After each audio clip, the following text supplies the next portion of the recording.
We're joined from Kyiv by Mr. Oleksiy Melnyk, a former Deputy Defense Minister in Ukraine, and from Washington, Mr. Denis Jaffe, a strategic affairs expert. Thank you both for joining me here on Think Tank. Thank you for having me. Let's start off with you, Mr. Melnyk. Can the coalition's non-NATO security pledges somehow effectively deter a future Russian invasion, or are they some sort of diplomatic assurances that lack real teeth when it comes to Russia? Well, for the moment, we can hardly talk about the capabilities of the coalition of the willing. I mean, military capabilities, economic capabilities, but there is at least a political will.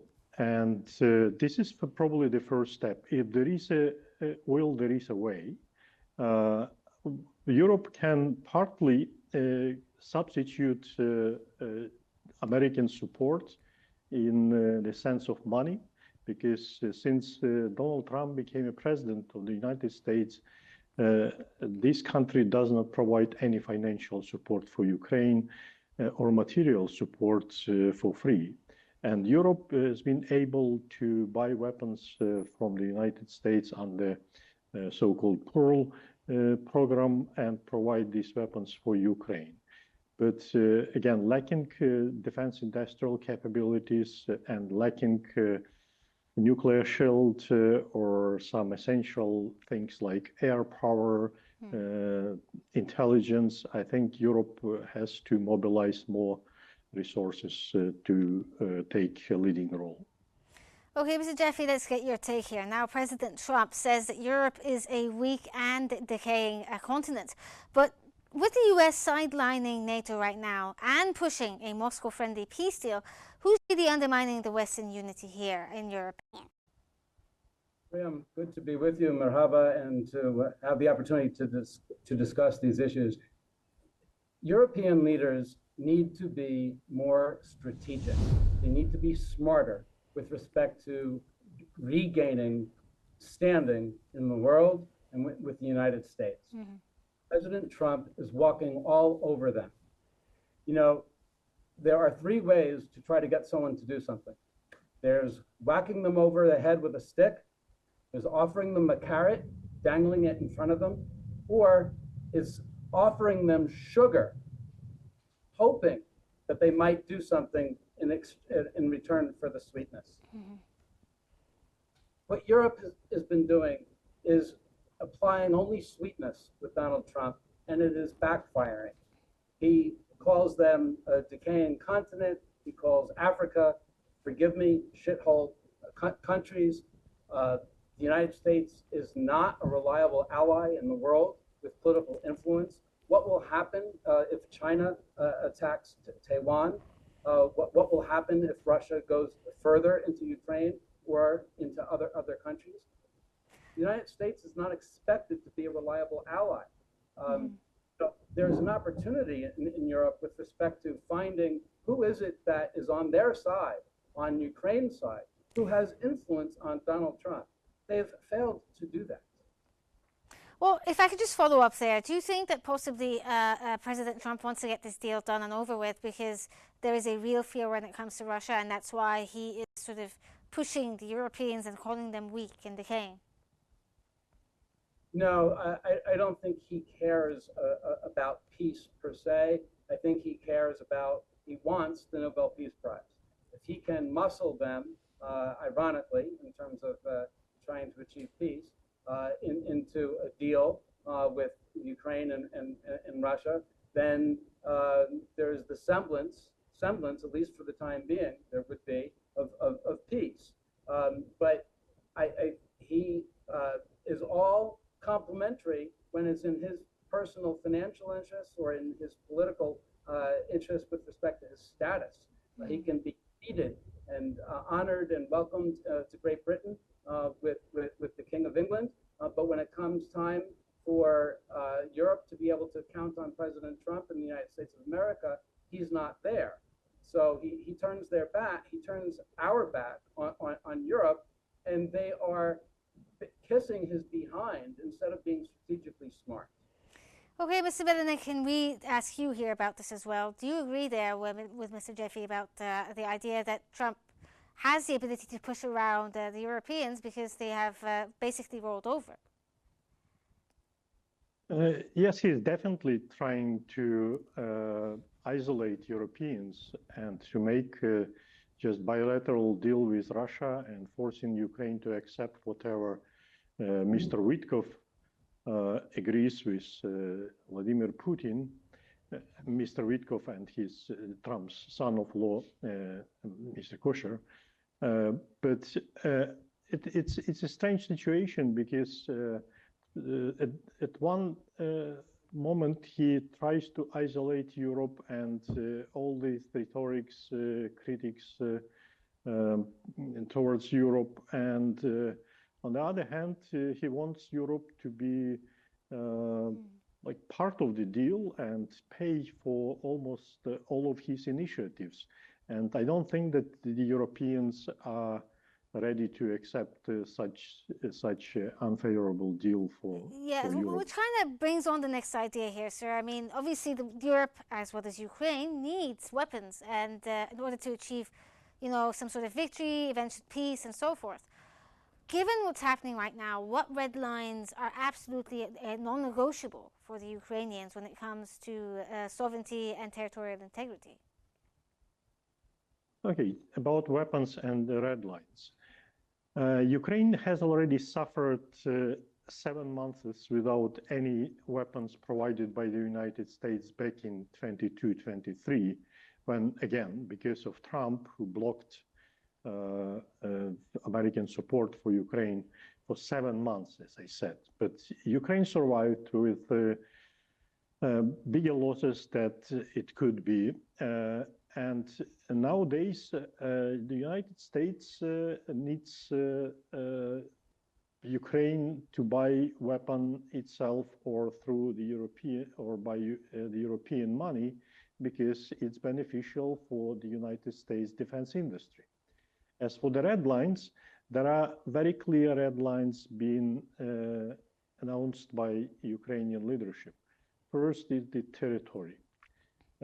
And it's not only because Ukrainian legislation, Ukrainian constitution, because these kind of concessions are not accepted by the Ukrainians. We have public opinion polls which tell us that more than 60% or Ukrainians do not accept any concessions regarding Ukrainian Western foreign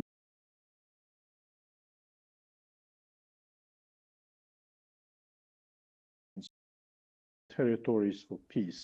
And Ukraine been known for very strong and active civil society. And this is the argument for any president of Ukraine, no matter Zelensky or maybe another leader if elections take place. He simply cannot afford to sign such a deal because he knows that he will be met with mass protest back in Ukraine. So it will not be acceptable by Ukraine. And any restrictions on Ukraine's sovereignty, like number of troops or Ukraine's freedom to join NATO or the European Union, should not be also acceptable. Okay, Mr. Jaffe, now, is the Paris meeting some sort of pivot towards a European strategic autonomy, or just merely a temporary vacuum created by America's conditional commitments to the Europeans? We don't know yet. It gives Europe the opportunity to reassert some leverage, influence, some standing in the world with the United States. But if it depends whether they apply same old, same old. President Trump was invited to the residence to visit with the King of England, with the royalty there twice, with British monarchy, and he loves that. But what does Europe and what does Great Britain get in return? It would be much smarter for them to figure out and identify and float as a carrot in front of Trump. This is what can happen to and for Donald Trump if he is a reliable ally for them. What businesses in Europe have influence on Donald Trump? I'm not a fan of using private industry to influence public officials, but frankly, we're desperate here to try to figure out what can influence Trump. So whether it is business leaders, whether it is religious leaders, whether it is the Pope, they are kissing up to Trump and complimenting him and praising him and just showering compliments upon him, and then they don't get anything in return. We look at deadlines and what will happen and ultimatums, as you referenced. Donald Trump doesn't really use ultimatums. He uses the guise of ultimatums. Deadlines and dates, targets with Donald Trump are movable objects. There's this famous reference in the United States to, in 2 weeks, if they don't do X, there's going to be trouble. And 2 weeks come, whether it's with respect to Hamas or whether it's with respect to Putin or Venezuela. 2 weeks come and go and nothing happens. There's a nickname for Trump in the United States, which is Taco. Trump always chickens out. And so when they are meeting, what they need to do is identify what is it that they could do that would hold leverage to influence, to change behavior of Donald Trump. Is it rewarding him with something with respect to his status and standing in the world? Is it punishing the United States? Is it isolating the United States? Is it businesses who are landing, offering business deals to create new jobs in the United States? What is it? I don't have those answers, but the questions are key, and certainly European leaders have been kissing up to Trump without getting anything in return. Okay, Mr. Melnyk, you heard Mr. Jaffe there talking about, these unreal ultimatums that Trump always sets out and never actually follows through. One of those ultimatums is with Trump pushing for a Christmas peace deadline that could possibly, if it does happen, risk legitimizing the Russian gains. Can Europe's coalition of the willing offer Kyiv real security or just diplomatic comfort? Or do you believe that this is one of those ultimatums that will come and go as usual? Most probably, yes. Ukraine has been under pressure for a number of times with the mineral deal, with this infamous meeting in the Oval Office back in February this year. And I think that Ukrainian leaders and Volodymyr Zelensky in particular, they have acquired some skills how to communicate with Trump. It's better to say yes, but. So don't ever say no. Say yes and wait, because as our American guest said, there are some very unpleasant nicknames well deserved by Donald Trump. So nobody trusts anymore his promises or his ultimatums. And of course, we have to be careful just to not make him upset too much. So that's my vision.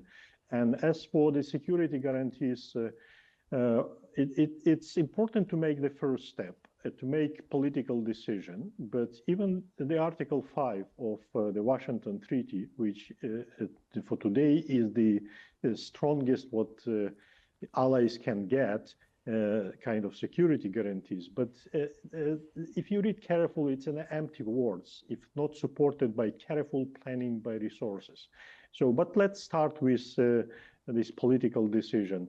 And we have pretty clear vision about what the reliable security guarantees are. We have very dramatic experience with the Budapest Memorandum back in 1994. Ukraine gave up its nuclear weapons and got assurances in return from countries, including Russia. So it didn't work. So now we see the core of the security guarantees is the strong Ukrainian defense capabilities. And we have this in common with our European partners. So that's the key element, plus defense industry and plus political guarantees provided by international partners. Okay, Mr. Jaffe, now the House just passed a bill to bolster European defence. Does this somehow signal a bipartisan pushback against Trump's transactional retreat from Ukraine? It does. There are limits to it. But right now, what's happening in the United States politically is the Republican Party is running scared. The elections in November produced astounding victories for the Democratic Party in many states and municipalities around the country. And Republicans in the House of Representatives in particular, and at the federal level, for the first time in either President Trump's first term in office or now in his second term, are showing the willingness to buck him. And it's not because of courage, it's because of their own hide. They are up for re-election. The House is currently under Republican control by just a few seats, and they could very, very easily lose the majority in the House of Representatives come November. And so Republicans are, at least for now, willing to show the appearance of independence and breaking from Trump. And that is good for democracy and good for our country. Okay, Mr. Melnyk, now you spoke a little earlier about the idea of yes, but. Now, Zelensky did the exact same that you just said. He sent to Washington a revised peace plan rejecting the territorial concessions. Does Europe now hold Ukraine's only credible lifeline? And do you think that this yes, but thing may work with Trump? It has worked since probably February, when I mentioned this infamous meeting when President Zelensky in all cabinets tried to use arguments saying no and trying again to explain why no, but we saw that it didn't work. So it has worked since then with many other instances, like I mentioned also the mineral deal, because the first draft that Americans presented to Ukraine was absolutely unacceptable, and finally we got to kind of mutually beneficial document. So now we don't know the details of the Ukrainian revised proposal sent back to Washington, D.C., but definitely there is something in the same framework like yes, but. So not rejecting completely the proposal, but trying to get as much as possible, which is actually the art of diplomacy. Okay, Mr. Jaffe, now Trump has also threatened to skip the weekend talks unless Europe comes back with some sort of answer. Is this considered, in your opinion, a form of diplomacy, or is it just one of those ultimatum politics that never follows through eventually? Well, it can be effective diplomacy if Europe sticks together, if they stay together, and if they continue advancing their position with respect to the United States to try to get President Trump to acquiesce or to agree. I shouldn't say acquiesce because then that signals the wrong thing to Mr. Trump. But yes, there is that opportunity, and I agree with my colleague from Ukraine that yes, but is a smart strategy. It's a good tactic. It works because it shows cooperation, it shows the potential for continued dialogue and results, but it also allows that one party to buy time. And I'm hopeful that Europe will continue to be assertive on these issues with respect to Ukraine and other issues to try to get the United States to come to the table and be part of supporting democracies around the world and not strongmen and autocrats. Okay, Ms. Melnyk, if the U.S. ties reconstruction aid to political concessions and Kyiv still defends the idea of maintaining sovereignty without European military guarantees, will it be possible for Kyiv to even have any moves ahead of it? I'm sorry, we are not going. We are not going by into empty promises. Yes, I think because as soon as we don't see any reliable, supported by real resources plan of Ukrainian renovation, I think Ukrainian leadership will be very careful with additional compromises. And if we talk about Ukrainian sovereignty, I think that the basic principle that should be applied and should be reminded from time to time that Russia is an aggressor. And Russia attacked Ukraine, not Ukraine attacked Russia. And that any kind of measures that look like punishment, like restriction on the strength of the armed forces or restrictions on foreign or internal policy decisions, should not be imposed on the victims of aggression, even in exchange of like billions of dollars, which again, now they sound like empty promises. Mr. Jaffe, China and Russia are staging joint drills while the Europeans are meeting in Paris. Can the US strategy based on the idea of America first still shape a stable post-war order? The key word there is stable, and the answer is no.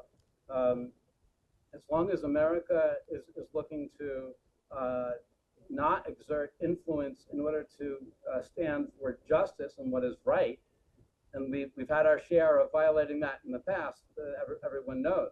But unless we're willing to exert influence to stand up for something that is right, standing up merely for America first is not going to increase influence around the world. It's going to continue to decrease influence.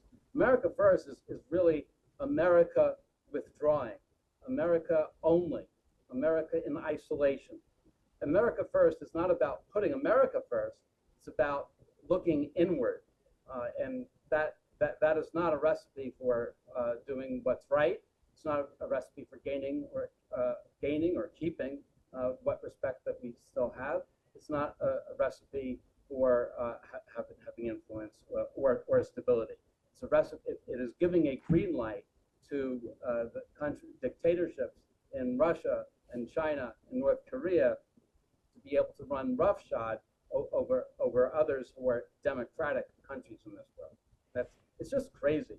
I want to second what my colleague said. It is absolutely absurd that the United States has turned its back on an ally in Ukraine and on a democracy, while it has been, yes, the victim of abuse, the victim of the invasion by Russia. It is absolutely insanity and shame on the Republican Party of the United States. I hope that history shows the Republican Party as acquiescing to autocratic forces around the world because it was kissing the president behind. Mr. Melnyk, let's try to get this question in as fast as possible because we're out of time. Now, Europe is talking about unity, but defense spending gaps remain wide. Can the coalition deliver weapons fast enough to match Russia's battlefield momentum? We shouldn't talk about like numbers of weapons. What Europe's advantage is the technological advantage, and other instruments they can use, like sanctions, and not just announcing new sanctions, but enforcing these sanctions and supporting Ukraine, because Ukraine can do the job. And Ukraine, 60% of the weapons that now Ukraine use on the battlefield are made in Ukraine. And 80% of the Russian casualties are because of Ukrainians use different kind of drones. And this is what we can balance the Russian numerical advantage. And I think that Europe, together with Ukraine, can succeed. Okay, that was Mr. Oleksiy Melnyk, a former Deputy Defense Minister of Ukraine, and Mr. Denis Jaffe, Strategic Affairs expert. Thank you both for your insights and thank you for joining us here.